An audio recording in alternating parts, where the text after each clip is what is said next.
Jarama tout le monde, comment vous allez? C'est Jaja. Aujourd'hui, on va faire une petite vidéo sur un tuto pour les runes, pour les débutants. Enfin, pas pour les high level, pour les débutants. Pour essayer de rassembler un maximum d'infos pour que vous puissiez avancer plus vite dans le jeu. Enfin, plus vite, entre guillemets.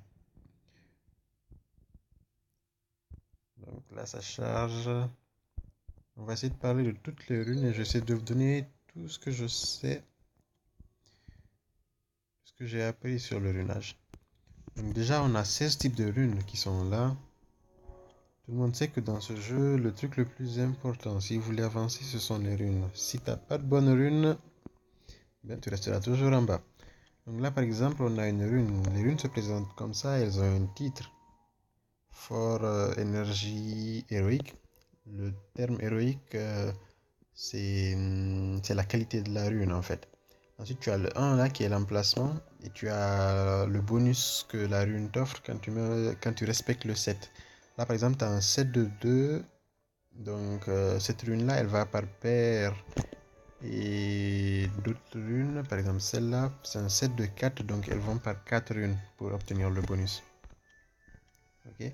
Donc, déjà pour les emplacements, tu as là un emplacement 1, un emplacement 2, un emplacement 3, un emplacement 4, 5 et 6. Donc, du coup, les emplacements sont faits comme ça. Les emplacements impairs, le 1, le 3 et le 5, ce sont des emplacements dits fixes. C'est-à-dire que, quelles que soient les runes que vous obtenez, ces statistiques-là, elles vont pas bouger. Tu auras toujours, en 1, là, tu auras toujours de l'attaque, 99, enfin de l'attaque. Là, en 3, tu auras toujours de la défense, plus. Et là, tu auras toujours du PV+. Quoi que tu fasses, ces runes-là, de 1, 3 et 5, sont des runes spécifiques fixes. Donc là, vous avez vu, c'est de l'attaque, défense, PV. Quel que soit le monstre que vous ayez, ce sera toujours attaque, défense, PV. Du coup, pour personnaliser les monstres, vous avez besoin de jouer sur... vous pouvez pas jouer sur le 1, 3 et 5, mais vous devez jouer sur le 2, 4, 6. Le 2, 4, 6, ce sont les runes type, on va dire les runes variables. Ce sont les runes sur lesquelles on peut jouer pour essayer de personnaliser un mob, lui faire faire ce dont on a besoin. Euh, un emplacement 2, 4, 6, vous avez en commun le HP, l'attaque et la défense. HP, attaque et défense, je vous conseille de... Enfin, je vous conseille, entre guillemets, c'est évidemment plus rentable d'avoir que du pourcentage. Avoir des runes attaque flat ici en 2, 4, 6, c'est pas du tout rentable. Le pourcentage en HP, attaque, défense, c'est le meilleur. Et ensuite, pour l'emplacement 2, ce qui est là d'unique, c'est que c'est le seul emplacement où tu peux avoir un positionnement vitesse. Tu peux avoir un positionnement vitesse. Là, par exemple, on a là la vitesse de 42. C'est bien sûr une statistique fixe, mais c'est le seul emplacement où tu peux avoir de la vitesse. Tu peux pas en avoir là, par exemple, tu peux pas en avoir là. L'emplacement 4, c'est le seul emplacement où tu peux avoir du dommage critique et du taux critique. C'est sa spécificité à elle aussi. C'est cet emplacement-là, tu peux avoir taux critique et dommage critique. Et enfin, cet emplacement-là, en dernier, tu peux avoir précision et résistance. C'est le seul aussi qui peut prendre précision et résistance. Donc, c'est là la spécificité de ces trois emplacements-là, le 2, le 4 et le 6. Donc, je vais vous parler des runes maintenant. La rune PV, c'est une rune qui va en 7 de 2, donc il faut les mettre par 2 pour obtenir le bonus PV de 15%. Elles sont utilisées pour les tanks ou même parfois pour les petits DPS qui ont besoin d'un peu de PV pour survivre. Et qui d'autre? Vous avez la rune fatale. La rune fatale, elle est surtout utilisée pour les DPS. Ça sert à rien de mettre du fatal sur un monstre qui est basé sur la défense ou sur du PV par exemple. Le fatal, c'est surtout pour les DPS et aussi des DPS qui ont une grande base d'attaque. Parce que le bonus de la rune fatale, c'est quoi? C'est 35% de l'attaque. C'est 35% de la base de l'attaque, pas la somme de l'attaque. Donc plus vous avez une grande base d'attaque et plus les runes fatales sont efficaces pour le monstre en question. Ensuite, vous avez la rune vitesse. La rune vitesse, c'est une rune vraiment très importante dans ce jeu-là. Parce que plus vous avez de la vitesse, plus vous gagnez un level, plus vous battrez vos adversaires. On peut l'utiliser où? On peut l'utiliser sur des monstres du genre des soigneurs. Pourquoi? Parce que plus... parce qu'elle vous offre un bonus vitesse de 25% et ça va aller sur votre soigneur et plus il sera rapide, plus il va soigner souvent et plus il va vite soigner. Plus il a de chances de soigner un de vos monstres qui est sur le point de mourir. On peut aussi les utiliser sur vos monstres de protection par exemple. Là j'ai mis un maximum de vitesse possible pour lui. Parce que j'avais envie qu'il joue ce skill-là. Accorde l'immunité à tous les alliés qui dure pendant 3 jours et active un bouclier équivalent à 15% de tes PV. C'est vraiment très intéressant. Donc j'ai besoin qu'il joue en premier et qu'il pose son bouclier avant que l'ennemi n'attaque. D'où l'utilité de cette rune-là, la rune vitesse. Ensuite, vous avez la rune d'Esper. La rune d'Esper, c'est une rune qui est là, c'est une rune contrôle. C'est une rune qui va assommer l'adversaire pour ne pas qu'il puisse se jouer souvent, pour ne pas qu'il puisse vous attaquer ou mettre... le but c'est de casser le combo de l'adversaire. Elle vous donne 25% de chance d'assommer l'adversaire et il faut savoir que ces 25% de chance-là ne peuvent pas être contrés par de la résistance. C'est 25% de chance, 25% de chance. Rien d'autre ne change en fait. Et ensuite, donc après les runes désespoir, vous avez la rune vampire. La rune vampire, elle est très intéressante pour les DPS, les petits DPS ou certains mobs qui demandent éventuellement une rune vampire. C'est quoi son utilité? C'est que, vous voyez, le bonus c'est un drain de vie de 35%. Imaginez un DPS qui n'a pas beaucoup de vie et qui a besoin d'un healer à côté. Ce DPS se fait attaquer, il va perdre en vie.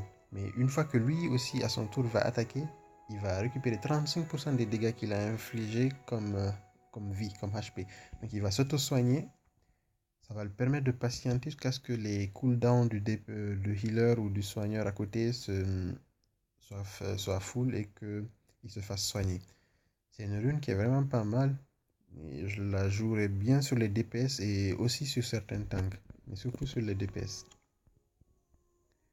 Si vous avez la rune garde, la rune gardienne, c'est la rune un peu du même type que l'énergie, mais cette fois-ci qui augmente la défense de 15%. Puis vous avez ça, puis vous avez limité, non, on va attendre un peu pour limiter. Donc, du coup, après ça, on a la rune lame. La rune lame, elle est assez spéciale, c'est une rune en fait pour les DPS. C'est une rune qui va augmenter le taux critique de 12%. Et le taux critique, c'est quoi? Le taux critique, c'est juste le taux qui va permettre à vos DPS de faire des coups critiques. Là, par exemple, j'ai 83% de taux critique sur mon Sigmarus. Je lui ai mis ça pour que ça soit assez haut. C'est quoi le taux critique? C'est quoi l'utilité de cette rune-là? Quand un DPS attaque et qui ne fait pas un taux critique, il va faire des dégâts en fonction de son attaque, juste de son attaque. Si jamais il fait un coup critique, il va faire des dégâts en fonction non seulement de son attaque, mais un bonus de dégâts liés au dommage critique qu'il y a là. 155% de dommages critiques. Voilà, c'est 155% de dommages en plus que ce que l'attaque normale aurait fait. Donc ça fait une énorme différence. Ça peut aller de un monstre qui fait du 3K qui peut aller jusqu'à environ du 30K. C'est vraiment, vraiment beaucoup. Le seul problème, c'est qu'il faut avoir un bon taux d'autocritique pour que les DPS soient vraiment effectifs. Après ça, on a la rune rage. La rune rage, c'est la rune qui va ensemble avec la rune taux critique. Parce que plus vous faites un taux critique, c'est le dommage critique qui définit les dégâts que vous ferez en fonction de. Enfin, que vous ferez, quoi. Là, par exemple, j'ai dommage critique 168, taux critique 84. Et cette rune-là, elle augmente les dommages critiques de 40%. Donc c'est vraiment beaucoup. Ça aide si jamais vous avez envie de faire beaucoup plus de dégâts. C'est une rune très utile pour les DPS. Vous n'allez pas par exemple mettre une rune rage à un healer ou à un tank. Ça sert vraiment à rien. Ensuite, vous avez la rune résistance. La rune résistance, c'est la rune qui va vous permettre, qui va vous protéger contre les malus de l'ennemi. Plus vous avez de la résistance, plus vous pourrez résister aux dots, au fait de briser l'armure ou des trucs de ce genre-là. Là, par exemple, j'ai ma Shazam qui est en résistance là. Et j'ai réussi à obtenir le 100% de taux de résistance. Si je la mets en PvP par exemple, ils vont dire ah, il y a une Shazam là, attends, je vais l'attaquer et je vais essayer de la bouffer. Le principe, c'est je vais essayer de la mettre un brick def et ensuite je vais la tuer avec un gros nuker. Sauf que tu as beaucoup plus de chances de rater ton def brick parce que j'ai 100% de résistance. C'est vraiment très efficace de protéger nos, nos healers ou nos tanks avec ça. Genre par exemple, Marina aussi, je crois qu'elle a ça. Elle a aussi 100% de machin là. Après, il y a quoi? Il y a la rune focus. La rune focus, c'est l'opposé de la rune résistance.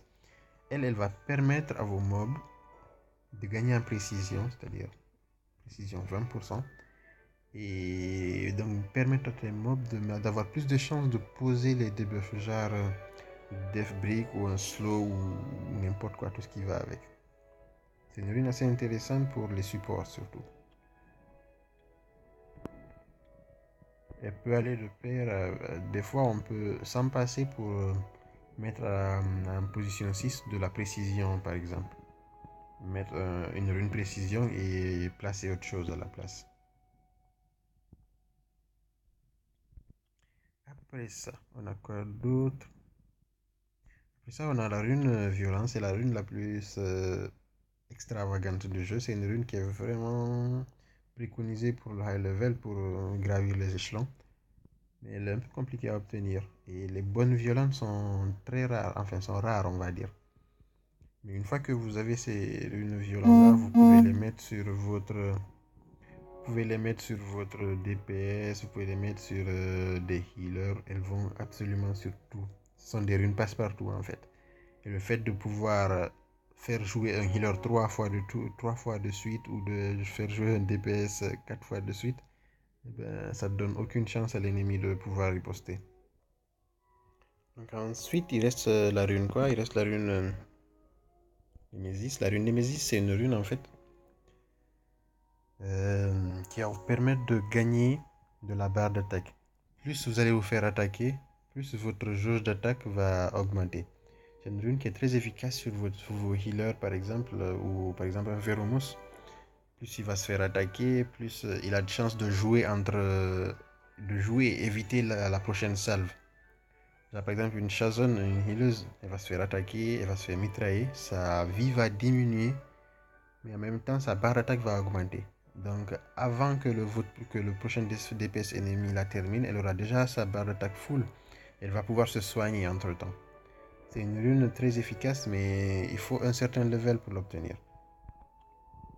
Pareil pour la rune immunité, c'est une rune qui va vous permettre de vous protéger pendant le premier tour. Pendant le premier tour, vous allez avoir des mobs qui seront protégés, qui ne vont pas pouvoir prendre de malus, donc ils vont résister et pouvoir attendre un deuxième tour. Cette rune-là, assez stratégique, je vous expliquerai plus en détail dans une prochaine vidéo comment la jouer et comment vraiment rentabiliser cette rune-là. Ensuite, vous avez la rune protection qui sont des runes qui vous fournissent un bouclier. Un bouclier qui est en fonction des PV, c'est-à-dire là 15% des PV. Et donc, si jamais vous avez une team qui est relativement faible niveau HP, vous pouvez mettre des boucliers sur l'un d'entre eux et ça va leur permettre de survivre à une vague de l'ennemi. Le but étant bien sûr que vous le tuiez juste au niveau de pendant votre tour. Donc voilà, c'est tout ce que je peux vous dire pour l'instant au niveau des runes. Et voilà, une fois que vous avez atteint un certain niveau, vous avez les donjons pour obtenir les runes. Comment les obtenir? Là, par exemple, au niveau du géant, vous avez ces runes-là qui sont chez le géant. Désespoir, énergie, fatale, lame et rapide. Chez le dragon, vous avez violent, focus, gardien, endurance, protection et vengeance. Et là, c'est surtout pour du high level un peu plus tard. Vous avez de la rage, volonté, némésis, vampire et destruction. Ça, c'est pour les donjons géants. C'est pour les donjons pour obtenir les runes, quoi. Géant, dragon et nécropolis. Et si vous êtes vraiment un bas level, vous allez devoir vous contenter pour un début des runes qu'il y a sur les maps. Et chaque map correspond à une rune. Énergie, la lame, vitesse, ainsi de suite. Et chaque level correspond à une position de rune. Là, par exemple, porte 1. En 1, c'est la position une rune de position 1, vous obtiendrez une rune vitesse de position 1. Là, vous obtiendrez une rune vitesse de position 2, une rune vitesse de position 3, de position 4, 5, 6. Et en 7, vous allez obtenir une rune de position random, c'est-à-dire au hasard, mais de meilleure qualité. En gros, si jamais vous avez besoin, vous êtes au début et que vous ne pouvez pas encore farmer le géant, venez à map, cherchez le runage dont vous avez besoin. Si vous avez besoin d'une rune vitesse position 2, vous venez là, vous cherchez vitesse et en position 2, vous jouez jusqu'à ce que vous obteniez la position vitesse ou vous jouez juste le stage 7 et en espérant d'obtenir la rune dont vous avez besoin. Cette première étape-là, c'est une étape de début. Vous allez trouver les runes qu'il vous faut, runer vos mobs convenablement. Ce ne sera pas des runes top, mais il faut savoir que un mob runé convenablement, ça va vous permettre d'aller plus facilement gagner au niveau des géants. Il y a aussi une petite règle qu'il faut que moi je me dis, c'est que les runes, pour les monter, il faut savoir jusqu'où on peut les monter. Une rune plus 2 par exemple, avec 2 étoiles. Je fais 2 fois 3, ça fait 6. Donc je ne la monte pas plus qu'au-dessus de plus 6. Une 3 étoiles, ça fait 3 fois 3, 9. Je la monte pas je la monte jusqu'à plus 9. Une 4 fois 3, ça fait 12. Je la monte jusqu'à 12. Une 5, ça fait 5 fois 3, 15. Je la monte jusqu'à 15. Et une 6 aussi, je la monte jusqu'à 15. Donc voilà, c'est tout ce qu'il faut savoir au niveau des runages. Ah oui, vous pouvez aussi obtenir des runes au niveau avec le shop. Il faut vraiment vérifier de temps en temps, le plus souvent possible, votre shop. Et vous pourrez peut-être obtenir de bonnes runes. Par exemple, j'ai cette rune-là.